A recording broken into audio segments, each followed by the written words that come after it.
Mes chers camarades, bien le bonjour. Vous aimez la vodka et la collectivisation des biens. C'est peut-être que vous auriez dû faire la révolution russe, ou pas. Puisque aujourd'hui, on va le voir, c'est un mouvement de contestation venu du peuple pour prendre le pouvoir s'est instauré dès 1917.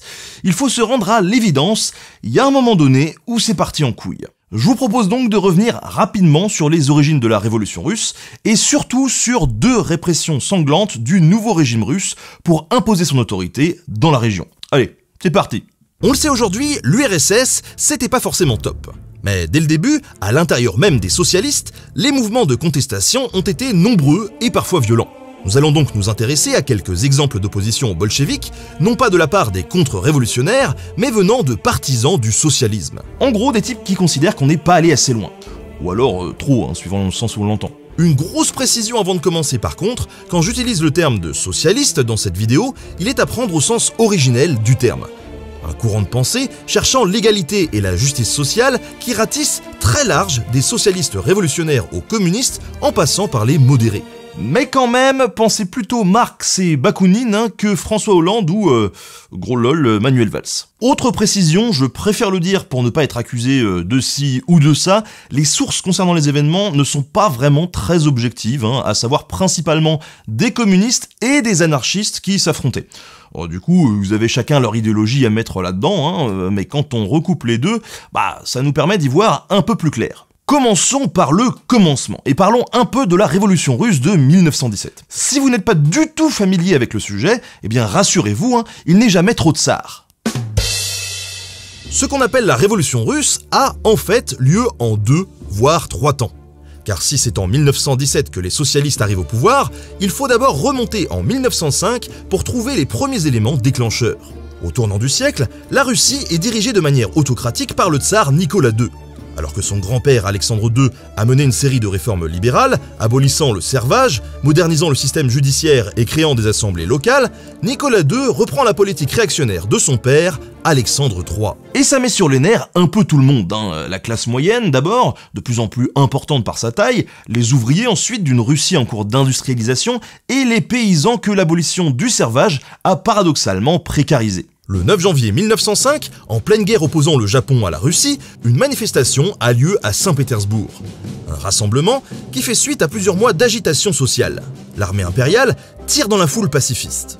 Cet événement, c'est ce que l'on appelle le Dimanche Rouge, et il met le feu aux poudres. Un mouvement révolutionnaire est lancé qui réclame l'instauration d'une monarchie parlementaire. C'est d'ailleurs à cette occasion qu'apparaissent les premiers soviets, des conseils locaux d'ouvriers, paysans et soldats. Finalement, en octobre, le tsar accepte les revendications et signe l'acte fondant le Parlement russe, la Douma, élu au suffrage universel. De quoi faire retomber la pression dans tout le pays, ce qui permet à Nicolas II d'en reprendre le contrôle et de faire arrêter ses derniers opposants politiques, dont un certain Léon Trotsky. Il parvient également à imposer une nouvelle loi électorale favorisant très largement les riches propriétaires, fidèles au régime, ce qui annule totalement les avancées démocratiques obtenues par la révolution russe de 1905. La situation se stabilise jusqu'au début de l'année 1917. À ce moment-là, la Première Guerre mondiale a fait plonger l'économie russe, et le mécontentement gronde de plus belle. En février, grèves et manifestations se succèdent. Le tsar, comme à son habitude, utilise la force pour mater l'agitation et fait à nouveau tirer dans la foule. Seulement voilà, il y a un truc que le tsar n'avait pas vraiment prévu. Les soldats fraternisent avec les manifestants. Pire que ça, des régiments d'élite se mutinent à Petrograd, nouveau nom de Saint-Pétersbourg depuis 1914. L'arsenal de la ville tombe aux mains des révolutionnaires qui occupent la capitale le 27 février. Et là, on va pas se le cacher, c'est le combo. Une grève générale se déclenche à Moscou et un comité révolutionnaire provisoire se forme. La Douma, le Parlement donc, lâche le tsar et négocie avec les membres des soviets nouvellement constitués un compromis, instaurant un gouvernement provisoire en attendant la convocation d'une assemblée constituante. Isolé, Nicolas II abdique le 2 mars en faveur de son frère, qui, loin d'être hyper hypé par la situation, refuse la couronne. C'est la fin du tsarisme en Russie. Mais le pays n'est pas encore sorti de la crise. Politiquement, il est divisé entre les partisans d'une république parlementaire et le gros des forces socialistes, notamment les bolcheviks, qui comptent bien mettre en pratique les idées politiques marxistes et instaurer un gouvernement du peuple, la fameuse dictature du prolétariat chère à Lénine. En plus de ça, le gouvernement provisoire s'entête à poursuivre la guerre, alors que la population y est plutôt opposée, et les réformes promises n'ont pas non plus été appliquées. En juillet 1917, une vague de révolte paysanne traverse le pays. Les terres sont confisquées aux propriétaires terriens. Le parti bolchevique de Lénine et Trotsky devient la force politique principale du pays. Devant le parti socialiste révolutionnaire, les mencheviks, issus d'une scission avec les bolcheviks avant la révolution, et les démocrates constitutionnels. Et je vais pas vous faire un aparté sur les courants de pensée de chacun, faudrait une vidéo en particulier. L'important c'est de savoir qu'il y en a plusieurs des courants de pensée. Le 25 octobre, les bolcheviks lancent l'insurrection qui doit les mener définitivement au pouvoir. Presque sans résistance, ils prennent le contrôle des lieux stratégiques de la capitale, ainsi que du palais d'hiver, ancienne résidence des tsars et symbole du pouvoir. Le lendemain, lors du congrès des soviets, Trotsky officialise la dissolution du gouvernement provisoire, créé en février. Une victoire pour les bolcheviks donc qui est loin de faire l'unanimité. Car certains représentants des soviets considèrent que la prise de pouvoir par les bolcheviks est illégale. Ils quittent l'Assemblée et c'est là que se trouve l'origine des troubles qui vont agiter la prise de pouvoir de Lénine et de Trotsky dans les années qui suivent. Et oui, parce qu'il faut bien comprendre que les soviets, ce sont des organisations d'ouvriers. Il y en a plein partout en Russie, et ils sont très locaux, décentralisés. Les bolcheviks, eux, sont membres d'un parti central qui prend le pouvoir au nom des soviets, mais sans contrôle particulier de ces derniers sur le parti. Les bolcheviks, ils ne sont majoritaires donc que dans les hautes sphères de l'État, mais dans les soviets, c'est pas le cas, et d'ailleurs ils seront bolchevisés petit à petit. D'où certaines résistances, on va le voir. Allons faire un petit tour du côté de l'Ukraine. Le territoire de l'Ukraine était, avant la révolution russe, à cheval entre l'Empire austro-hongrois et l'Empire russe. À la chute de l'Empire russe, l'Ukraine en profite pour devenir autonome. Et ce n'est pas du goût de tout le monde, Résultat, en 1917, la situation du pays est un poil compliquée. En gros, on a les bolcheviks d'un côté qui veulent récupérer le territoire, les austro-hongrois aussi, et les armées blanches de l'Ukraine composées d'opposants qui sont eux-mêmes tsaristes, monarchistes ou républicains opposés au socialisme. Le bordel. En 1918, se forme alors une des plus importantes insurrections paysannes du début du siècle. À sa tête, un certain Nestor Makhno qui forme l'armée révolutionnaire insurrectionnelle ukrainienne, que l'on connaît plus souvent sous le nom de la Makhnovtchina. Et pour comprendre les enjeux de cette armée révolutionnaire, je vous propose de vous dresser un peu le portrait de son chef. Né en 1888 dans un milieu paysan pauvre d'Ukraine, Makhno adhère très jeune à l'Union des laboureurs pauvres, groupe se réclamant des idées révolutionnaires, plus particulièrement du communisme libertaire, une tendance de l'anarchisme. Ouais, ça commence à devenir un peu compliqué, mais en gros, c'est au croisement entre communisme et anarchisme, quoi. La différence étant que les communistes libertaires ne veulent pas la création d'un pouvoir centralisé par l'État, mais plutôt la création d'un contre-pouvoir local en mode auto-organisation et tout le tralala. Bon, complexe, quoi. Bref, Makhno est actif pendant la révolution de 1905, et il subit la répression. D'abord accusé d'assassinat politique, il est relâché faute de preuves, avant d'être arrêté en 1908. Condamné à mort, sa peine est commuée en prison à vie en raison de son jeune âge, 16 ans au moment des faits supposés. Emprisonné à Moscou, il en profite pour lire des philosophes anarchistes, comme Bakounine ou Kropotkin. Il y rencontre également beaucoup de détenus politisés, comme lui. La révolution de février 1917 libère les prisonniers politiques, et Makhno rentre en Ukraine où il entreprend de continuer à lutter pour ses idées. Il participe au soviet local et va même plus loin durant l'été 1917 en prenant la tête d'une petite bande de paysans et en tentant de redistribuer les terres aux paysans pauvres. La révolution d'octobre lui donne espoir d'une véritable révolution socialiste. Mais la reddition de l'Ukraine et son occupation temporaire par les forces allemandes et austro-hongroises brisent l'élan du mouvement dans le pays. En avril 1918, lors d'un congrès anarchiste, Makhno est désigné membre d'une délégation envoyée à Moscou pour discuter avec les bolcheviks afin de trouver une solution pour l'Ukraine. C'est lors de ce même congrès qu'est décidée l'organisation d'un soulèvement des paysans ukrainiens organisé en petites unités de guérilla contre les Allemands. Problème, le séjour de Makhno à Moscou tourne court, car les anarchistes sont mis hors la loi par la Tchéka, la police politique créée par les bolcheviks. Une police politique qui va d'ailleurs continuer à sévir sous d'autres noms durant l'URSS. Bref, Makhno décide de rentrer en Ukraine afin de participer à la lutte. En compagnie d'un ancien matelot, Fedir Strauss, il monte un petit groupe de résistants et libère son village natal. Cette première victoire marque la fondation de la Makhnovtchina.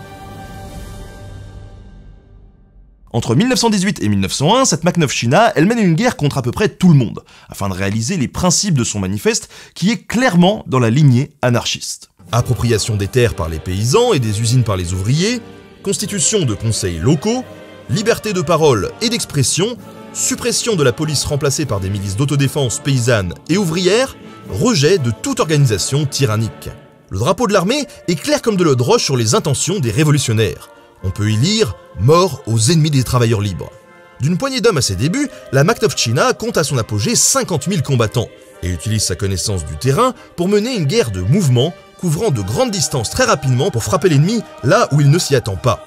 Le symbole parfait de cette guérilla, c'est l'adoption de la Tachanka, un véhicule tracté par 2 chevaux et équipé d'une mitrailleuse permettant d'attaquer par surprise.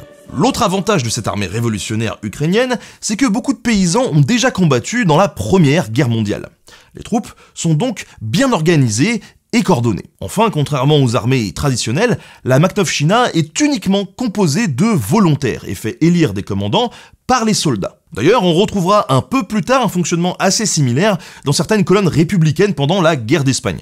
Et là, je vous remets le lien de l'épisode dédié à ce conflit qu'on a fait en description. En lutte contre les armées allemandes et celles de la République populaire ukrainienne opposée à la révolution, la Makhnovchina a toujours refusé de se placer sous le commandement de l'armée rouge de Trotsky.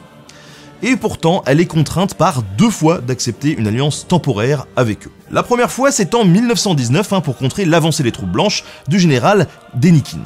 Et la deuxième fois, c'est fin 1920, cette fois contre son successeur, le général Wrangel. Entre ces 2 périodes, l'armée rouge et la Makhnovchina s'affrontent sans relâche. Mais pourquoi ? D'une part parce que leurs idées ne sont pas vraiment compatibles, l'État étant par exemple vu comme une entité autoritaire à proscrire selon les anarchistes. Mais surtout parce que l'Ukraine est le grenier à blé de la Russie. Et ça, pour Trotsky, c'est un problème. Une armée paysanne insurgée au sein d'un grenier, ça vient perturber l'approvisionnement du territoire russe. Malgré une résistance acharnée, les Rouges finissent par établir leur contrôle sur l'Ukraine à l'été 1921. Volin, membre de la Makhnovchina, et plus tard journaliste et écrivain, parle dans son ouvrage « La Révolution inconnue » d'une offensive massive des bolcheviks d'au moins 150 000 hommes, même si ce chiffre est à prendre avec des pincettes. Décimée, l'armée de Makhno se dissout, et celui-ci s'exile comme plusieurs de ses camarades. Makhno finit ses jours en exil à Paris. Il y rédige de nombreux textes, prend part à la vie des milieux anarchistes français, avant de mourir en 1934 de la tuberculose, dans la misère. La Makhnovchina est devenue depuis un symbole par sa résistance farouche des principes de son manifeste. D'ailleurs, pour ceux qui connaissent le groupe punk des Béruriers Noirs, ils ont fait une reprise de la Makhnovchina qui a eu un petit peu de succès à l'époque.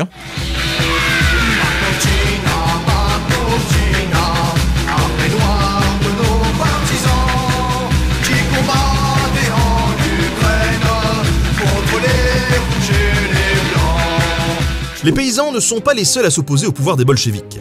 Dans les zones urbaines, les tensions sont également présentes entre partisans d'un pouvoir central aux mains d'un parti bolchevique, renommé Parti communiste en 1918, et les tenants d'un pouvoir décentralisé entre les mains des soviets locaux.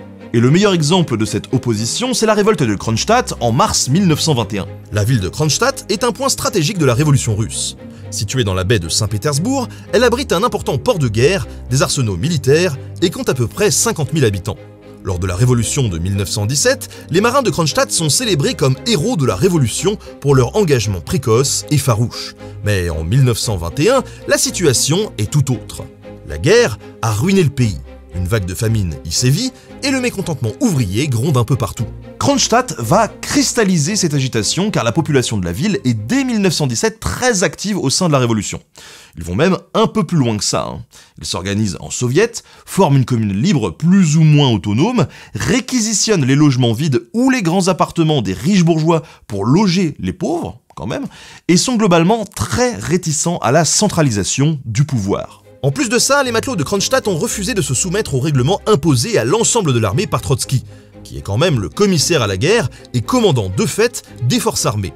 Si la situation entre le Parti communiste et Kronstadt est donc tendue depuis plusieurs années, c'est un élément extérieur qui met le feu aux poudres, la grève des ouvriers de Pétrograd. Protestant contre la famine, les ouvriers des principales usines de la ville se mettent en effet en grève durant le mois de février 1921. Des affrontements ont lieu avec la police politique, la Tchéka, qui arrête massivement des fauteurs de troubles. Et le soviet de Pétrograd, qui est fidèle au Parti communiste, décrète l'état de siège ainsi que la fermeture des usines. Informés de la situation à Pétrograd, qui leur semble assez préoccupante, les marins de Kronstadt y envoient une délégation pour y voir un peu plus clair. À leur retour, une assemblée est organisée le 1er mars sur la place de l'Ancre pour porter des revendications. Au milieu du port, 16 000 marins, soldats et ouvriers sont présents. Le Parti communiste dépêche sur place Kalénine, président de l'exécutif, et Kouzmine, commissaire de la flotte de la Baltique, pour analyser la liste des revendications. Réélection immédiate des soviets à bulletin secret, liberté de parole et d'expression totale, liberté de réunion des syndicats et organisations paysannes, uniformisation des rations pour tous les travailleurs, suppression des barrages empêchant le ravitaillement des villes, autorisation de l'artisanat sans emploi de travailleurs salariés, et abolition de la police militaire, remplacée par une milice désignée par les soldats et travailleurs. Un texte qui se rapproche un peu de ce que l'on trouvait dans la Makhnovtchina et qui en dit long sur l'état politique de la Russie communiste. Les revendications portant sur la liberté d'expression et le droit de rassemblement des syndicats sont autant d'indicateurs du contrôle étroit du Parti communiste sur le pays au détriment des soviets locaux. Pas très étonnant donc de voir que le mot d'ordre « tout le pouvoir aux soviets et non au parti » soit repris par les insurgés de Kronstadt qui adoptent ces résolutions à l'unanimité. Kalinin et Kouzmine, eux, s'opposent violemment à la résolution. Et l'adoption de cette résolution marque la rupture définitive du Parti communiste. La ville de Kronstadt, il y a un comité révolutionnaire provisoire chargé d'assurer l'ordre et la défense de la population. Car les marins ne sont pas dupes, une action militaire du Parti communiste contre les insurgés est inévitable. Pendant que les deux camps se préparent militairement, une autre bataille se livre déjà, celle de la propagande. La radio de Moscou diffuse de nombreux messages accusant les marins de n'être que des agents tsaristes, des contre-révolutionnaires, et même des vauriens. Ouais, ils y vont à fond. Les insurgés répondent par leurs organes de presse et lancent le 6 mars un appel à l'insurrection à tous les ouvriers, paysans et soldats russes contenant le passage suivant. Notre cause est juste. Nous sommes pour le pouvoir des soviets et non des partis. Nous sommes pour l'élection libre des représentants des masses laborieuses. Les soviets falsifiés, accaparés et manipulés par le Parti communiste ont toujours été sourds à nos besoins et à nos demandes. La seule réponse que nous avons reçue fut la balle assassine. Dès le 7 mars, l'armée rouge attaque la ville par la mer gelée, appuyée par des tirs d'artillerie et des bombardements. Sous les tirs de mitraille et d'artillerie des insurgés, beaucoup périssent noyés. La garnison de la ville, composée de 14 000 hommes, dont environ 10 000 marins, réussit ainsi à repousser le premier assaut. Le 10 mars, un deuxième assaut est également mis en déroute. Mais sous les attaques incessantes de l'armée rouge, Kronstadt finit par tomber le 18 mars. Ironiquement, le gouvernement célèbre le même jour le début de la commune de Paris en 1871. Quand même un peu bizarre cette impression de vitesse, d'autant que pour Kronstadt, on parle aussi de commune de Kronstadt. Les conséquences pour les insurgés sont sanglantes. Selon le bilan officiel, plus de 6 000 mutins sont arrêtés, plus de 2 000 exécutés, 2 000 autres condamnés aux travaux forcés. Du côté de l'armée rouge, on estime les pertes à environ 10 000 hommes. La révolte de Kronstadt a duré en tout et pour tout 18 jours. Le nouveau commandant de Kronstadt supprime le soviet local. Peu après, Lénine instaure la nouvelle politique économique, réintroduisant une part d'économie de marché et restaurant en partie le travail salarié agricole. Des mesures que l'on pourrait qualifier, si l'on suit les idées des insurgés de Kronstadt, de contre-révolutionnaires. Un ultime pied de nez aux ouvriers, soldats et paysans révoltés. L'épisode de la répression de Kronstadt reste une tâche sanglante sur la réputation de Trotsky, même si celui-ci maintient jusqu'à sa mort qu'il était nécessaire pour la révolution de mater une insurrection ne pouvant mener, selon lui, qu'à une restauration du capitalisme. Pour d'autres, Kronstadt devient un symbole de la lutte pour la liberté et la justice sociale. Comme le dit Volin, le phare de Kronstadt reste allumé. Sa lumière deviendra de plus en plus éclatante, et c'est l'essentiel. Voilà les amis, c'est la fin de cet épisode assez complexe. Le but c'est bien évidemment de ne pas prendre parti, mais de soulever la complexité d'un tel événement et les répressions qui s'y sont associées. Je compte maintenant sur vous pour faire un petit peu de propagande en partageant cette vidéo, et je vous donne rendez-vous très bientôt pour un nouvel épisode de Nota Bene. A plus.